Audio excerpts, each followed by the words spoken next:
Welcome to the Orthodox Theological Seminary, popularly known as the Old Seminary at Kurian. It is a proud monument to the beginnings of modern education in the state of Kerala.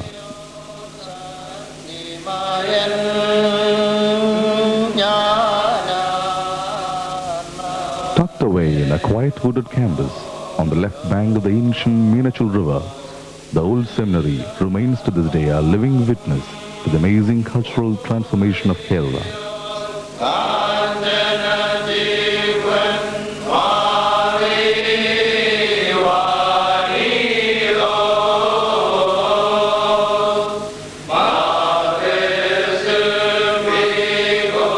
This beautiful architectural enclosure, nearly 200 years old, saw the beginnings of English education in South India.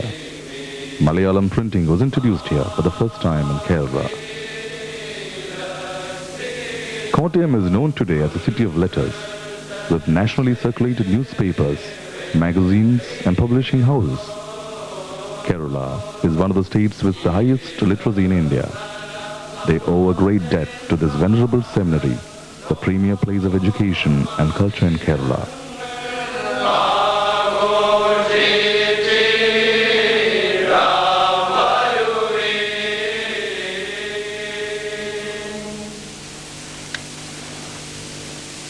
The Orthodox Church in India has kept alive the tradition of St. Thomas, the Apostle of Christ, who landed at the Kerala port of Trangano in 52 AD. The lush green Malabar coast of Kerala was already well known to Greeks, Romans, Arabs and Jews long before Christ as a spice country. Kerala ports were beaming with a flourishing intercontinental trade at the time when St. Thomas came to this hospitable land to announce the life-giving gospel of Christ. The Christian community that emerged here fruitfully combined the ancient spiritual and cultural heritage of India with the freshness of the liberating gospel. A truly indigenous church that is at home in India was born. The Orthodox Church today proudly carries a splendid heritage of that creative fusion of apostolic Christianity with the wisdom and spirituality of India. A high point in the history of the Malankara Church in the early centuries was the several waves of emigration of Syrian Christian families from Persia. Fleeing the persecution of Sapor II of Persia, these Christians, who also sought better prospects for life, were warmly welcomed in Kerala by Indian Christians and their rulers. During this period, the indigenous Indian Christians known as Malankara and Azuranis enjoyed a high social status. They were respected for their integrity and efficiency by the local kings. They were appointed as custodians of weights and measures and authorized to collect taxes and import duty. The well-known Syrian Christian copper plates contain these royal instructions. The Malankara Church in this period was connected to the spiritual authority of the Persian Church. The liturgical and spiritual traditions of the ancient Church of the East were popularly accepted in the Indian Church. The Malankara Church, however, continued as an autonomous church ruled by the Indian Archdeacon.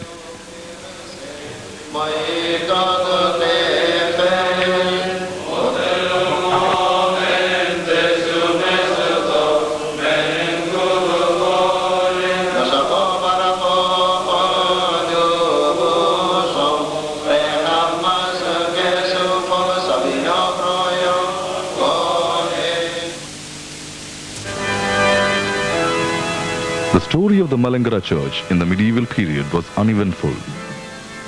The arrival of the Portuguese in 1498 at the Kerala port of Calicut opened a turbulent episode in the history of the church.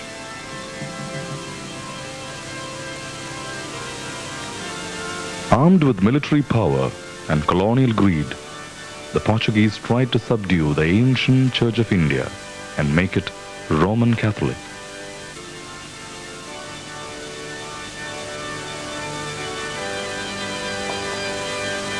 The Synod of Diamper, convened in 1599 by the Portuguese Archbishop Meneses, was a powerful instrument to Latinize the Indian Church and introduce Roman Catholic rule over the Malankara Church.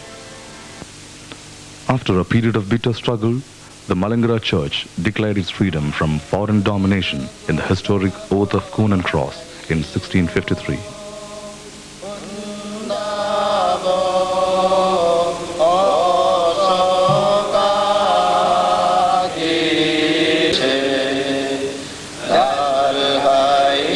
The connection of the Malankara Church with the Antiochian Syrian Church started in 1665 in the aftermath of Portuguese colonialism.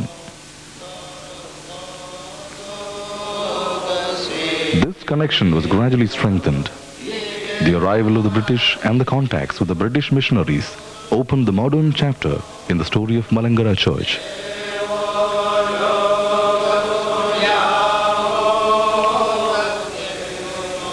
With the Oath of Coon and Cross, the ancient St. Thomas Christianity was divided into two. The Roman Catholic side had their own places of theological education started by the Western Catholic missionaries. The Malankara Orthodox Church continued the traditional Malpan houses or Gurukula system of teaching led by scholarly priest teachers in different localities.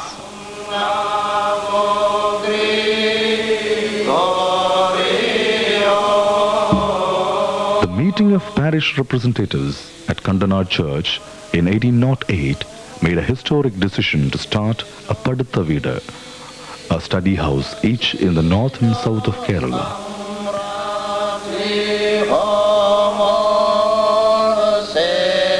The decision, however, was not implemented soon.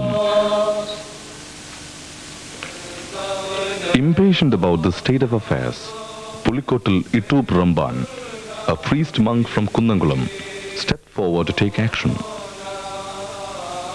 He travelled to Trivandrum, the capital of Travancore, and sought the help of the Queen, Gauri Lakshmi Bai. In 1813, Queen Gauri Lakshmi Bai donated to Ittup Ramban 16 acres of land, tax-free on the banks of the river Meenachal in the village of Govindapuram in Kottayam. This was meant to be the site for the construction of a theological college. The work started on February 12, 1813. The building was conceived as a four-sided enclosure with an inner court in the Kerala architectural style. The eastern and western wings had 3 stories each, and the southern and northern 2 stories each. Meanwhile, Colonel Munro, the British resident, offered the help of the British missionaries in providing modern education to the priests. Ittup Ramban accepted it. Old Seminary was begun as a center for higher studies in Kerala. From 1815 onwards, in the seminary, the languages English, Malayalam, Syriac, Greek, Latin, Sanskrit and Hebrew were taught. English, Greek and Latin were taught by British missionaries, whereas Syriac was taught by the priests of our Orthodox Syrian Church. Malayalam and Sanskrit were taught by Hindu Pandits, and the Hebrew was taught by a Jew coming from the Hebrew community in Cochin.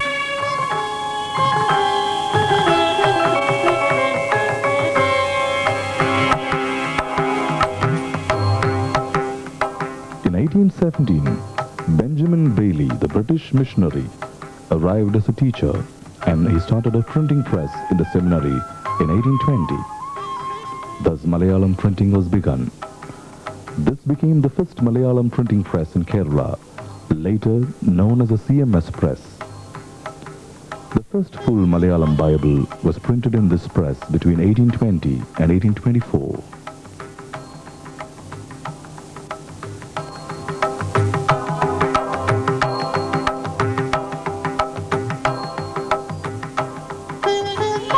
In 1836, the famous musician king Swati Thirunal of Travancore visited the old seminary. He saw the functioning of the press and started the government press at Trivandrum. In 1850 and 1892, new printing presses were installed by Mar Athanasius of Palakundak and Mar Dionysius. Kottayam grew out of these ventures as the capital of printing in Kerala.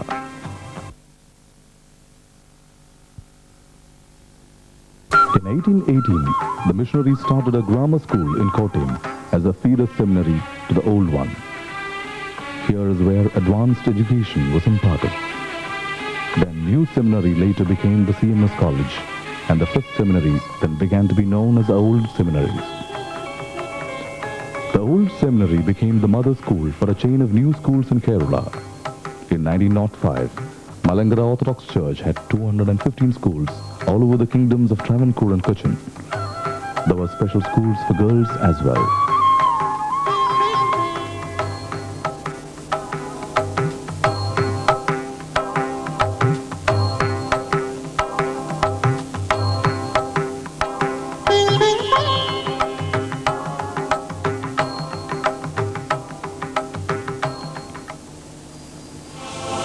The friendship with the missionaries did not last long.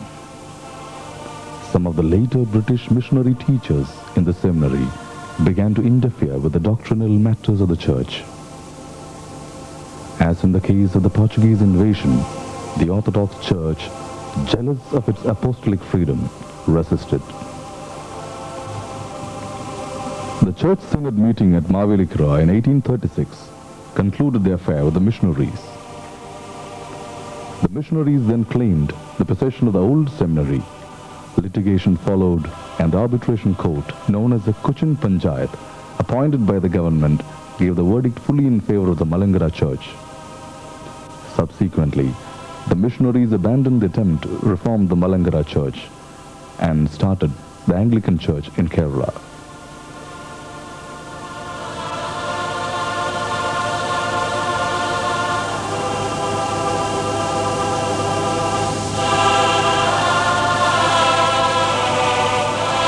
Although the missionaries had to leave the seminary, their ideas of a Protestant Reformation in the Malankara Church influenced an Indian teacher of theology, Palakunnath Abraham Malpan.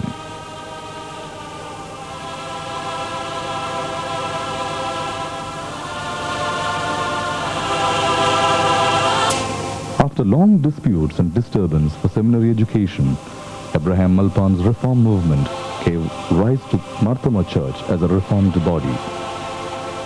The seminary fell to a period of stagnation, conspiracy and division in the church. Soon after followed the long litigations with a group of people claiming jurisdiction of the Patriarch of Antioch over the Malankara Church.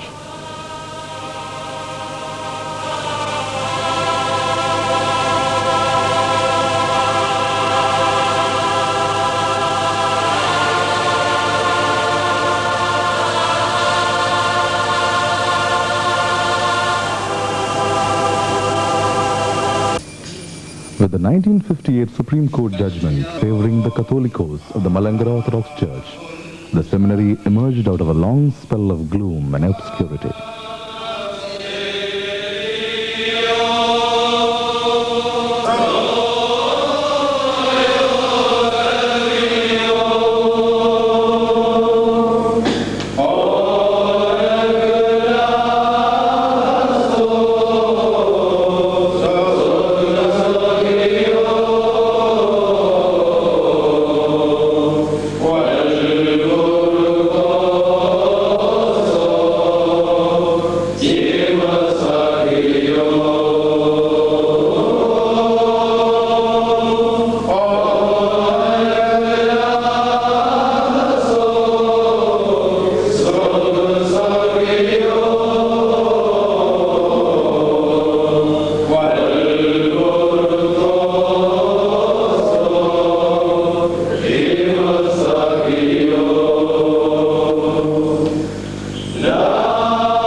Orthodox Theological Seminary, popularly known as the Old Seminary, is the main center for the training of priests in the Malankara Orthodox Syrian Church.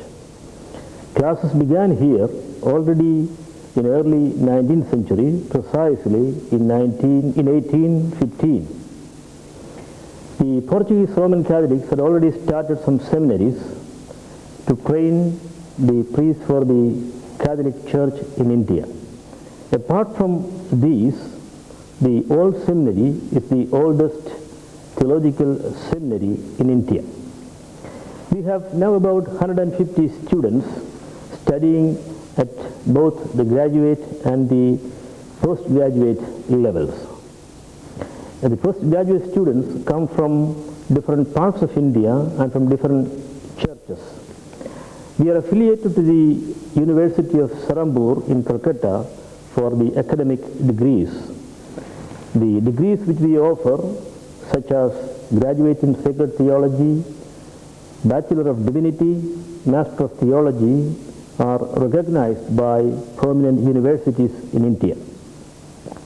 Apart from these theological courses, we also run a prestigious institute for liturgical music called Shruti, and this is being affiliated with the Mahatma Gandhi University now. We have a highly qualified team of some 18 professors which constitute the faculty. The seminary is solely run by the generous help, both financial and spiritual, from the people and parishes of the Malankara Orthodox Church. The seminary is under the pastoral care of the Catholicos of the East and the Malankara Metropolitan. The prestigious line of the seminary's principals in the 20th century include Vattasheril Mar Dionysius, Father Cheriamadathil Kariya Malpan, Father K. David, Catholicos Basilius Organ I, Catholicos Marthoma Matthews I, Metropolitan Philippos Mar Theophilus, and Metropolitan Paulos Mar Gregorius. Among the 40 theological schools affiliated to the Serampore University, the Orthodox Seminary has the highest number of highly qualified Indian faculty. The Pratyasha Counseling Training Program of the seminary attracts distinguished men and women from various professions for training and counseling. These remarkable initiatives of the seminary for church and society owe a great deal to the vision of Metropolitan Paulos Mar Gregorius of blessed memory and to the concerted effort and teamwork of the present faculty. The Divya Bodhanam, a three-level course in theology, initiated by the seminary faculty for the theological training of lay people, both men and women, has become well known in the church and outside. Hundreds of lay women and men have completed thorough theological education in the program of the seminary. This course is conducted both in Malayalam and English.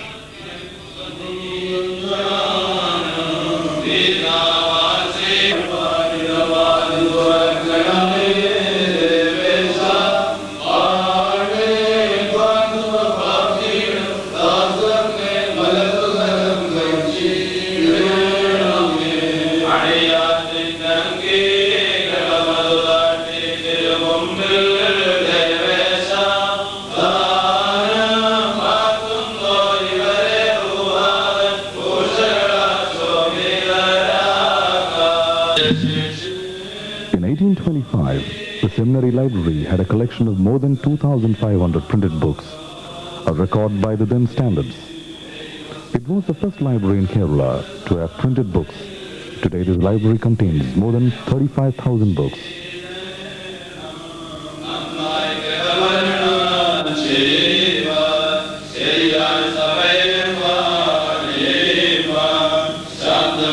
In order to preserve the ancient documents and manuscripts, the seminary set up this Vattasheril Mar Dionysius Memorial Archives.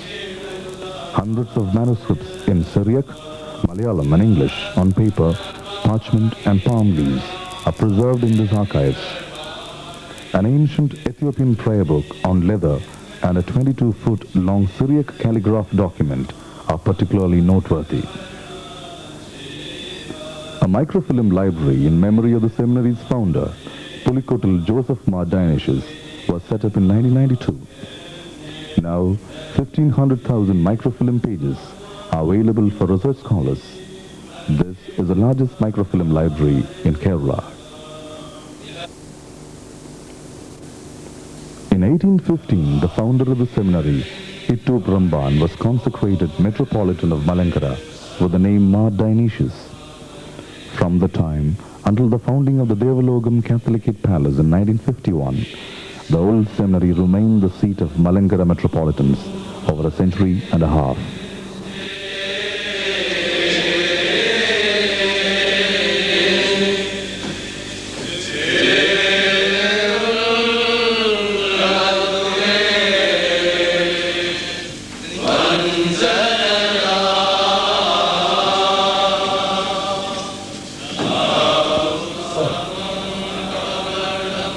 The west wing of the old seminary houses the famous Committee Malika, where the managing committee of the church periodically meets for the last 100 years.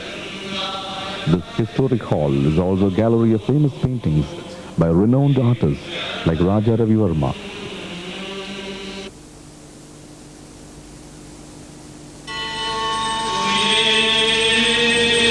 The beautiful chapel of the seminary, dedicated to St. Thomas the Apostle, dates back to 1817.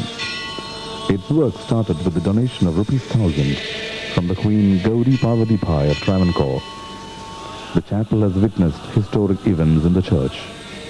4 out of 8 consecrations of Holy Muron took place in the presence of its holy grounds, apart from numerous ordinations from diaconate to episcopate.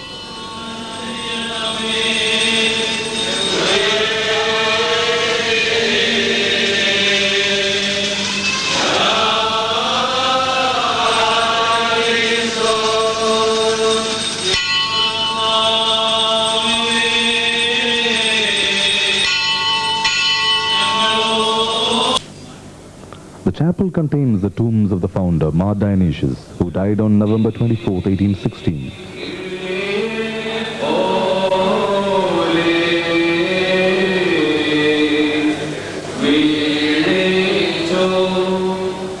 Pulikotil Mar Dionysius V.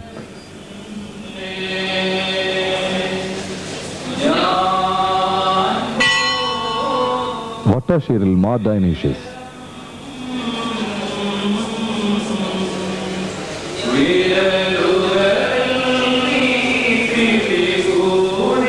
And finally, the tomb of Paulos Mar Gregorius, the renowned theologian and philosopher who died in 1996.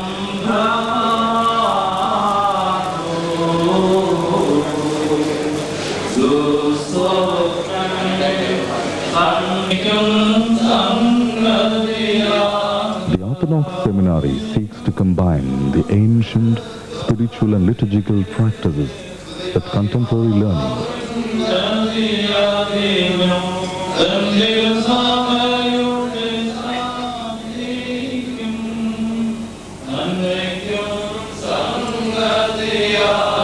The ministry of the Orthodox priest seeks to transform our world of poverty and injustice into the realm of God's justice and peace.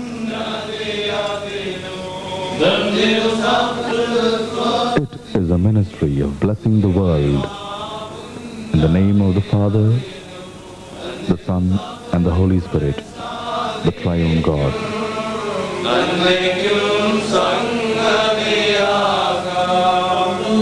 The future prospects of the Orthodox Church are linked to the emergence of the old seminary as a great institution.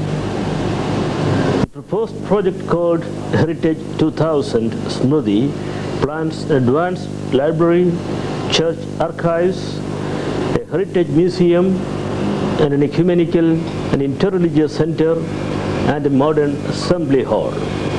Smriti will be located in the historic 200-year-old campus of the old seminary, now known as the Orthodox Theological Seminary at Kottayam.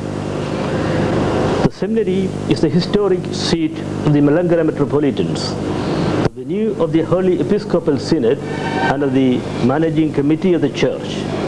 Some of the illustrious fathers of the church are entombed in the chapel of the seminary. The regular prayer and worship at the chapel in the quiet wooded campus on the banks of the river Meenachil create a sublime spiritual atmosphere. His Holiness Catholicos Basilios Marthoma Matthews II is the president, and Metropolitan Dr. Georgis Marastatios is the executive president of the project committee. In 1813, when the seminary was first built, in addition to the royal grant, all the then existing Orthodox parishes from Kunnamkulam to Thiruvankod enthusiastically contributed to the construction of the seminary. Today, the Malangara Church is a world church with parishes on all continents. So let us hope that the same old enthusiasm will be shown by our parishes in building up this venerable institution. We welcome your sincere prayers and support for completing this great project. As the prophet Nehemiah said, let us rise up and build for the glory of God and for the witness of the church in India in the 21st century.